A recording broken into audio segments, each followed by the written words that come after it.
Welcome to our study on the book of Romans. This is the Romans Education Part 1, and this is session 39. In Romans 12, we began studying the education that's going to make us the sons and daughters that our Heavenly Father desires us to be. And the very first thing that we learned out of the box is what to value and esteem and how to value and esteem the other members of this assembly. And we not only have been told what, but we're being told how. And that's an important thing. And so, once that love got produced back in that first, we can kind of divide this up into pieces. In Romans chapter 12, verses 3 through 8, we got that first major feature of godly love, and that was selflessness. And now in verses 9 to 10, we found that second major feature of godly love, which was kindness. And we also left, very last thing we looked at last time was the pattern for edification. And this is the thing that gets repeated in your Bible over and over and over again. How to think the way your Father thinks about it, and then how to implement that into your living. And then once you're doing that, once we're living it, then we're able to take that and labor with our Father in a very specific way. So here's how that broke down. The exhortation to us was, let love be without dissimulation. The godly thinking was, abhor that which is evil, cleave to that which is good. Now, do you remember what that was? In other words, and we defined what that evil was. It was the things that were causing pain or a detriment to the other members of the assembly. This is not talking about ourselves here. This is talking about to others. And we hate that evil that happens to the other members of the assembly. But we cleave to that which is good. And when you cleave to something, what do? You join yourself to it. And so when something good is happening to somebody, we rejoice in that good. Now, I know that sounds simplistic, but you know as well as I do that there's a lot of places that when something good happens to somebody, not everybody's happy with that. And so this has got to have to be the way that we exhibit that godly kindness. And then we get to the godly living. That be kindly affectioned one to another with brotherly love. And we started on that last week, and that's where we left off, looking at that right there. But I'm going to give you that last piece, and that is the godly labor is that last phrase in verse 10 where it says, in honor, preferring one another. You may be wondering, how in the world is that laboring with God? And we're going to answer that question. But what I need to do here is, I need to take up where we left off in that godly living aspect of this, and we do that work on the verse that we didn't get to do yet. Because we did do, abhor that which is evil and cleave to that which is good. And so, Romans chapter 12, verse 10, here's the verse in its whole. Be kindly affectioned one to another with brotherly love, in honor, preferring one another. And the part that I want to focus on right off the bat, when it says kindly affection, you have to kind of ask yourself, why didn't he just say, be affectionate one with another? Why kindly affection? And actually puts those two words together. And I want to break these down. It's very simple. In fact, we've kind of been over this a little bit, so it won't take but a second to do it. But just to refresh your memory, and we looked at kindness. But when he says, let me just give you this, let's just focus on the word kindly for a moment. Remember what kind was in the Oxford English Dictionary. It meant friendly, courteous, generous, not harmful, loving, and that last word, affectionate. Well, that ought to kind of ring a bell, because look back at the verse. Be kindly affectioned. And so that last word of kindness was affectionate. And so it's true that we don't use that word so much today. If you say, someone's being kind to me, you're not really talking about, we don't use that way to say, oh, well, you know what, they have great affection. But That is a legitimate use of that word, even though it's kind of fallen out of use today. Now, the word kind can be used, when we're talking about kindness and the word kind, that word can be used in a couple of different ways. And you already know this, so let me just point it out. You can talk about various types of things. In other words, they're all kinds of cars. They're all cars, but there's different kinds of cars, and we get that. The word kind, though, the way we're talking about it here, is to describe a thought or an action. It was a kind thing when someone, and then you can just fill in the blank. So that's the way we're using the word kind. In the text, the word is kindly. So let me just put it out here beside. And I know that nobody wants to go back and revisit those English classes that you had when you were in school. But when you add ly to a word, it's an adverb, and that means it's modifying a noun. I'm just trying to show you something here about this. All of these words, look, I did some work on this. I actually put it in your notes. But the word kind, just this word kind, in Old English, have you ever read anything in Old English? I mean, it's very difficult. It doesn't look like English at all. This is the way that word was written. C-Y-N-D, and sometimes it added an E, and sometimes it did not. And that, can you see how, if you just kind of pronounce it, kind? Do you see that?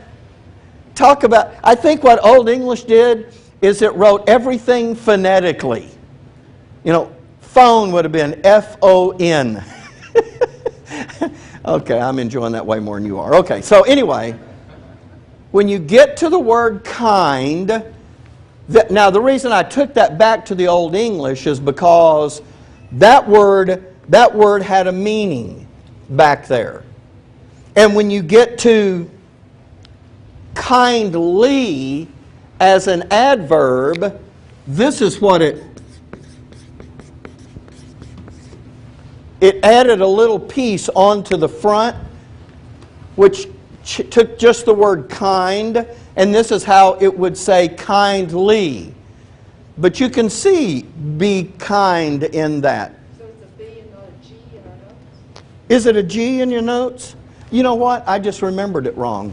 It is a G. Sorry. Kind. I don't know. Old English. I'm old. I'm not that old. So that. Thank you for correcting that. I was thinking it was B. I don't know why I had that in my head. I guess, you know, well, it did make sense, didn't it? I kind of like mine better. Let's put a B. So anyway, that Old English word. Now, look. The reason I'm giving you this is because all of these have a root. And you can actually see that root in the word kind, the way we spell it. And here's what that common root was. Kin. What does it mean if you say, I have kinfolks coming in? What does that mean? Does nobody say that? It means what? Relatives, family. I got family coming in, right? And and now look, I want you to see how this works. These words all had now I'm using the spelling we use today, not the Old English spelling here. But all those have a root in kin. You would add a D to that and you get kind. And if you're being kind to someone, can anybody just guess, what is that? Where did that thought come from? Because it's out of that word kin.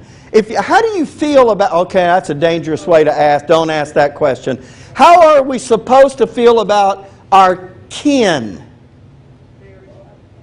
Very affectionate, right? I mean, that's the normal, look, I'm not talking about the weird uncle that shows up and, makes everybody. I'm calling in-laws and outlaws. Okay, in-laws and outlaws. All right. So this word kin this is telling us something. That the word kind is actually coming out of a kinship. And if it's kin, then it means that they're family. Now look, this is important. You have now gotten, just because of that, you now understand that you've gotten another layer on top of what you got back here in Romans 12, 3 through 8. Does anybody remember how we were pictured corporately back in verses 3 through 8? You were taught this. In fact, we went over it and when we hammered it, and we're supposed to look at ourselves as a whole as what? A body. And remember, we talked about those body attributes. And we talked about how the members of a body work with each other. Now, in this second one, we're being introduced to another way of looking at ourselves. Not a different way, but in addition to being a body. Exactly. And now, we look at the other members of this assembly as though they are our kin, our family. So when he says, I don't think I did a very good job of explaining this, but hopefully you'll be able to follow the logic. Be kindly affectioned. He's saying, that's why he didn't just say be affectioned. Be kindly affectioned, because that word kindly is actions that come from treatment of family, somebody that you're naturally close to. And because of that, he's saying, I want you to begin to look at each other. Now, we even use that term. We say, well, this is our church family. But it's real easy to say this is our church family without everybody feeling like they're part of a family, or us treating everybody like they're part of a family. He's saying, I really want us to start doing that. That's the thing that's being done here by use of those two words together. So be kindly affectioned one to another in brotherly love. And, in this day, the idea that we have a family is not quite, I don't think, across the board, the same as the idea that we had a family back when I was a kid. When I was a kid, our family did things, we were together at some point practically every day. Now, kids may be gone to school in the day, and parents may be gone to work, but our family sat down and ate supper together every night. And it was at that supper table, Dad would catch up on what has been happening. And you learned how to maneuver. So, actually not me, my sister. I was the good one. Okay, so, she doesn't listen to these. I'm safe. All right. This family, and families did things together. I remember there was I don't remember what night of the week it was. I want to say it was a Thursday night. There was a skating rink just out of Shreveport. And I grew up in Shreveport, Louisiana. And just out of Shreveport, there was a skating rink. And they'd have, one night was a family night. There'd be a discount, And we would all go skating at the skating rink. I loved that. That was more fun because, first of all, I got to stay up later than any other night of the week on a school night. Secondly, it was just a lot of fun to do that. And I can remember just knowing that when that night was coming, that's what we were doing. And we did it as a family.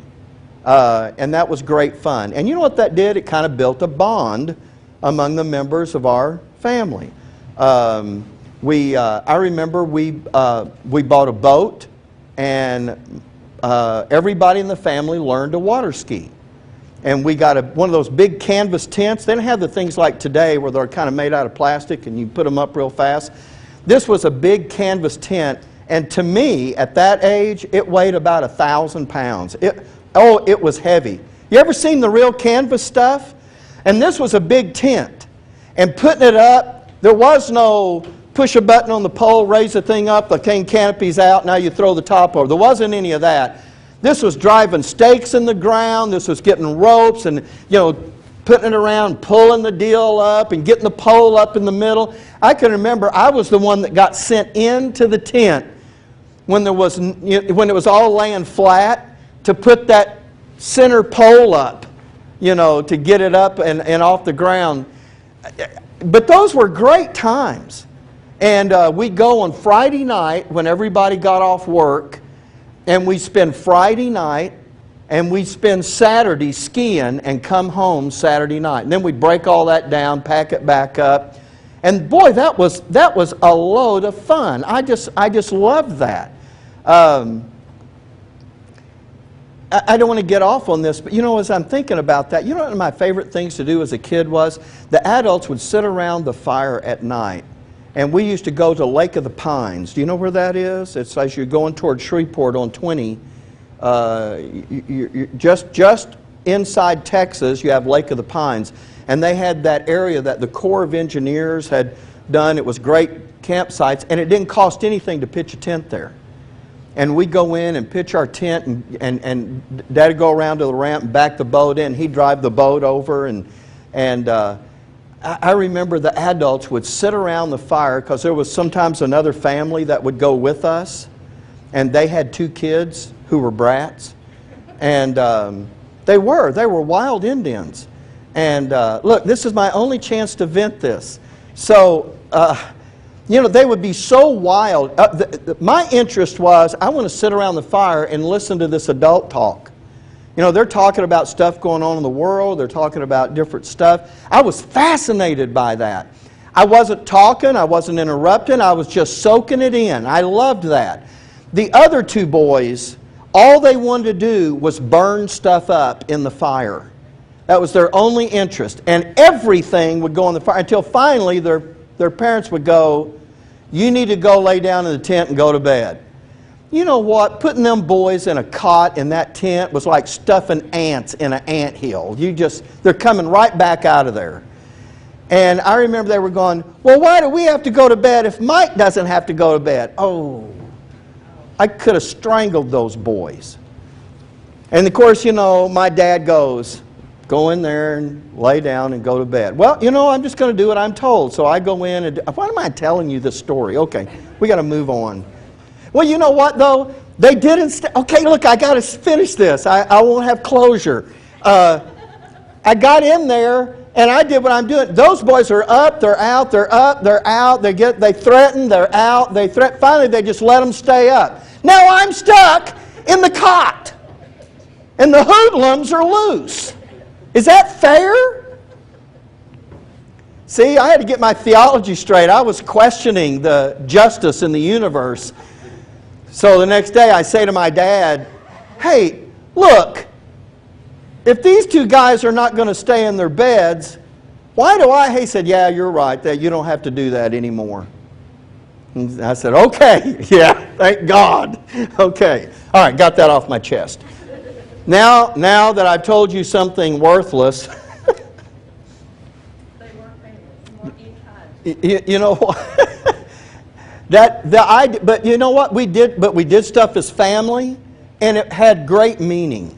And I think the reason that family is important to us is because we've seen something about family, and we understand the value of it. Well, okay, all of that story is to say this. Even though we'll never buy a boat as a group and go out and camp every Friday and stay till Saturday night. See, I opened up a can of worms, didn't I? Now half of you are pouting because, okay. My point is, oh, y'all got a place? What am I saying? We have a boat too. Hey, you know what? See, maybe God okay, you know, I'm kidding, okay. My point is, we've got to start looking at each other like we're part of this family. And do you know what that does? That changes why we appreciate each other, why we value and esteem each other. Because now it's no longer about, well, so-and-so's personality or their work or their education or any of those things. Now, there's a different bond that bonds us together. And so here's what we have. We have the understanding that we're a body, but can't you be a member of a body without being kindly affectioned one to another? You can. I mean, you can do all the things that a body is supposed to do. You can serve another member, and you can respond to the things that they're going through. But to be kindly affectionate to them is now the other side of the coin that goes together with the body part that really knits a group together. Now, there's something important. Now, let's just move on because I took way too long on that illustration. So now let's take the whole term, be kindly affectioned one to another. Now, George Crabb, what I got left here? Okay. George Crabb says this about affection. A person is affectionate who has the object of his regard strongly in his mind, there's part one, who participates in his pleasures and pains, there's part two, and is pleased with his society. That means being around them, being in their presence. So there's the three things that actually constitute affection. That they have someone strongly in their mind, and they participate in their pain and pleasure. And you understand, this is not something that's magically going to happen. You have to consciously make the decision for these kinds of things to happen. There will come a day when that becomes who you are. But those are not always natural ways for us to respond to everybody. And it's supposed to be that way. And so when it says, and pleased with this society, look, you know what? I don't want to jinx this. But even today, I'm looking at some things that, Clifford, now you've been here from the beginning. But when I first came here, I can remember that there was not a lot of really interaction on the basis of this assembly that went on between people. Do you remember that? I mean, everybody just kind of came in, they listened, and everybody kind of went out. There just wasn't a lot of interaction. Today, I'm looking around and I'm just marveling at the fact that it's not that way. I mean, it was quiet until Karen got here, but up till then, no. But you know what, really, though, you know what? That's got to continue. I say, that's the kind of thing that is an indicator that these types of things are doing the work in us. And that's the way it ought to be. Okay. And so that affection and that kinship that we feel, that has to be the result of the Word working in us. It can't just be, look, you know, it's a fine line I'm treading here. Because I can't just stand up here and say, here's what you ought to do, here's what you got to do, here's what you got to do, here's what you got to do. Because that's the old way of preaching. The old way of preaching was, I need everybody to do something, so I'm going to get a message together on it, and I'm going to preach it to everybody, and they're going to do it. But do you know why they're doing it? They're doing it because the preacher said, this is what we need to do. What I would rather have us do is do it because the Word has worked in us and produced this to make us conform to the image of God's Son. That it's really who we are. It's not someone standing over us telling us what to do. It's us really responding to the doctrine and becoming that. Do you see the difference there? Because just because someone tells you, if you have to be told every time, someone thinks, well, when are you finally going to figure this out? All right, so with that in mind, here's what we have. And I just want to put all this together.